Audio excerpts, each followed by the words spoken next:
কাজী সাহেব বিয়ের কাজ শুরু করেন। বিয়ের কাজ তো শুরু করবো, কিন্তু পাত্র কোথায়? পাত্র বিদেশ থাকে। পাত্র বিদেশ থাকে, তাহলে বিয়ে হবে কিভাবে? কে? মোবাইলের মাধ্যমে পাত্র ভিডিও কল দিব। পাত্রের বাবার নাম কি? মোহাম্মদ সোহাগ মিয়া। পাত্রের মার নাম? হাসিনা বেগম। আর পাত্রের নাম? মোহাম্মদ পারভেজ।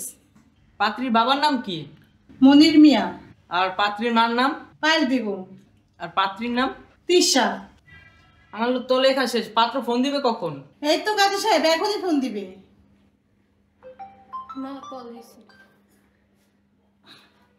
আসসালামু আলাইকুম আম্মা। ওয়ালাইকুম আসসালাম। জামাই বাবাজি কেমন আছো? আমি ভালো আছি, আপনি ভালো আছেন? এই তো ভালো আছি। এই যে কাজী সাহেব বিয়ের কাজটা শুরু করেন। তাহলে বিয়ের কাজ শুরু করলাম। আউযু বিল্লাহি মিনাশ শাইতানির রাজিম। বিসমিল্লাহির রহমানির রহিম। আলহামদুলিল্লাহি রাব্বিল আলামিন। আর রহমানির রহিম। মালিক ইয়াউমিদ্দিন। ইয়াকা না'বুদু ওয়া ইয়াকা নাস্তাঈন। ইহদিনাস সিরাতাল মুস্তাকিম। সিরাতাল লাযীনা আন'আমতা আলাইহিম গায়রিল মাগদুবি আলাইহিম ওয়ালাদ-দাল্লিন। আমিন। তাহলে মা, তুমি এবার কবুল বলো। কবুল। আবার বলো। কবুল। আবার বলো। কবুল। তাহলে বাবাজি, আপনি এবার কবুল বলুন। কবুল।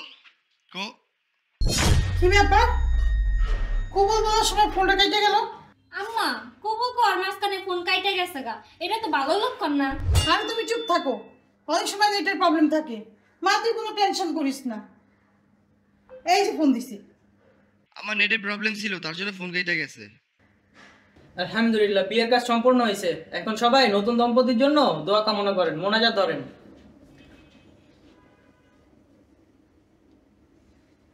আমিন।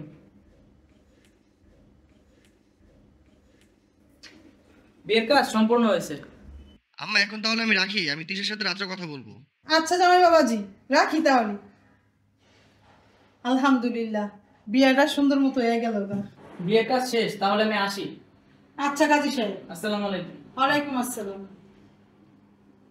ভালোই হইল, আমার মেয়ের জন্য বিদেশি একটা জামাই পেলাম। টাকা আল্লাহ।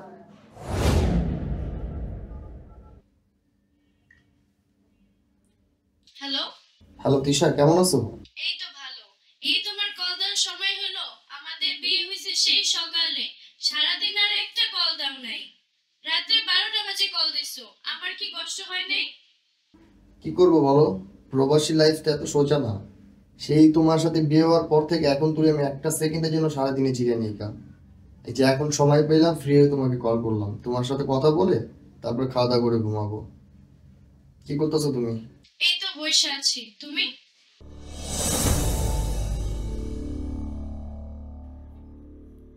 কি করস তুই? এখন আর ছবি দেখতেছস? হ্যাঁ, তোরা কইছিলাম তুই আর ছবি দেখবি না, অনলাইন যোগাযোগ করার চেষ্টা করবি না।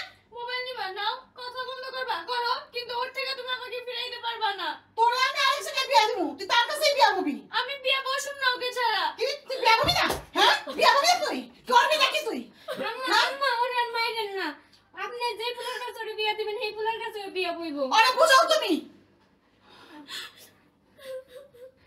কেন না দিশা, আম্মা যার কাছে তোমার বিয়ে দিতে চাই তার কাছে বিয়ে বসো, তাইলে তোমার ভালো হইব।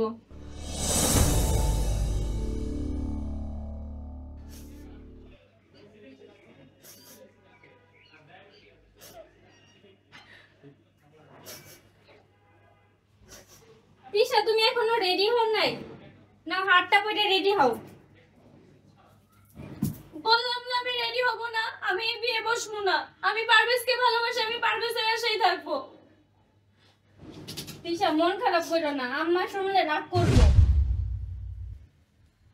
আসসালামু আলাইকুম আম্মাজান। ওয়ালাইকুম আসসালাম। জামাই বাবাজি তুমি আসছো? বসো। আম্মা, তিশা কি রেডি হয়েছে? নিচে গাড়ি দাঁড় করে রেখে আসছি। রেডি হলে তাড়াতাড়ি নিয়ে চলেন, কাজে বসে যাইতে হবে। আচ্ছা বাবাজি, তুমি বসো, আমি দেখি দিশা রেডি হয়েছে কিনা। করুক মা রাগ করলে আমার কি? আমি এই বিয়ে বসুম না। কি হয়েছে? তুই এখনো রেডি হস নাই কে? ওই পারভেজে বাদিম মারার সাথে বের হইছস? পারভেজের সাথে বের থাকলে লাভ হবে না, পারভেজের কাছে তোরে দিব না। যে ছেলে তোর 2 বছর ধরে খোঁজ খবর নেয় না, ওই ছেলের লেগে তুই আমার কান্দস। তোর বিয়ে আমি সোহাগের লগেই দিমু। সোহাগের সব বিষয় হইছে, তুই রেডি হয়ে তাড়াতাড়ি আয়। বৌমা আরে নিয়ে আসো। আচ্ছা আম্মা।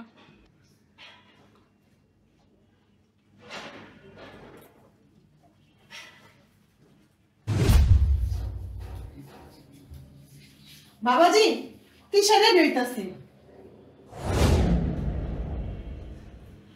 তিশা তুমি এখানে বসো, আমি আসতেছি।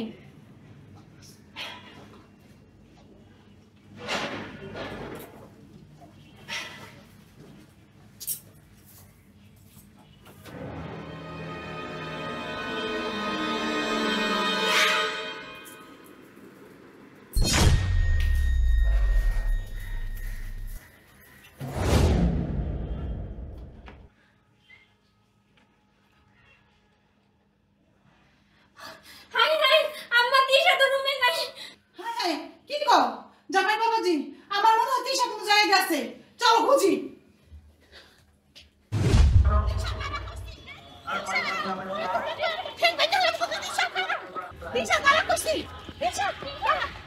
তোর এত বড় সাহস, তুই বিয়ার আসর থেকে পলাইছিস? জামাই বাবাজি ধরে ধরে বাসায় নিয়ে লেখা। তিশা, তুমি আমার ছেড়ে চলে গেলাম, বিয়ে করুম করে, চলো আমার সাথে। আমি জানি না, ছাড়েন।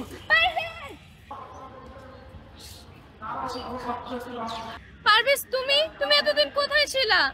আমি জানতাম তুমি আসবা। আমার ভালোবাসা কখনো মিথ্যা হবে না। পারবেশ এত বছর পর, চলো তো যা দেখি। পারবেশ তুমি এতদিন পর কই থেকে আসছো? 2 বছর হয়েছে আমার মেয়ের কোনো খোঁজ খবর রাখো নাই। ওর খরচ বহন করা লাগবে দেখা এতদিন তুমি ওর থেকে আড়ালে ছিলা। আমার মেয়ের আমি অন্য জায়গায় বিয়ে দিতেছি, এখন তুমি আসছো, তোমার কাছে আমি মেয়ে দিব না, যাও তুমি এখান থেকে। আম্মা, আমি গত 2 বছর জেলে ছিলাম। জেলে ছিলাম মানে কি বলতাছো তুমি? হ্যাঁ আম্মা, যে দালাল আমাকে বিদেশ পাঠাইছিল সে আমাকে গলাকাটা বিষয় পাঠাইছে। বিয়ের 1 মাস পরে পুলিশ আমাকে ধরে ফেলে।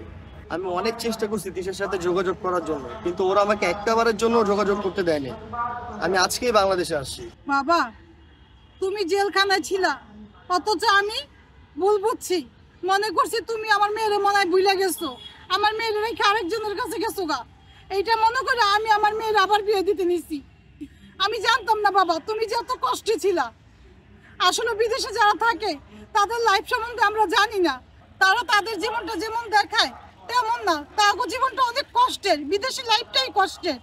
বাবা তোমার তিশা তোমারই আছে, তুমি তিশাকে নিয়ে বাসায় এসো। তিশা, আমি জেলে বসে ভাবছিলাম আমি হয়তো তোমাকে আর পাবো না, কিন্তু তুমি ঠিকই আমার জন্য অপেক্ষা করছো। এটাকে বলে সত্যিকারই ভালোবাসা। এখন থেকে আমি আর কোথাও যাব না, আমি তোমার সাথে থাকবো।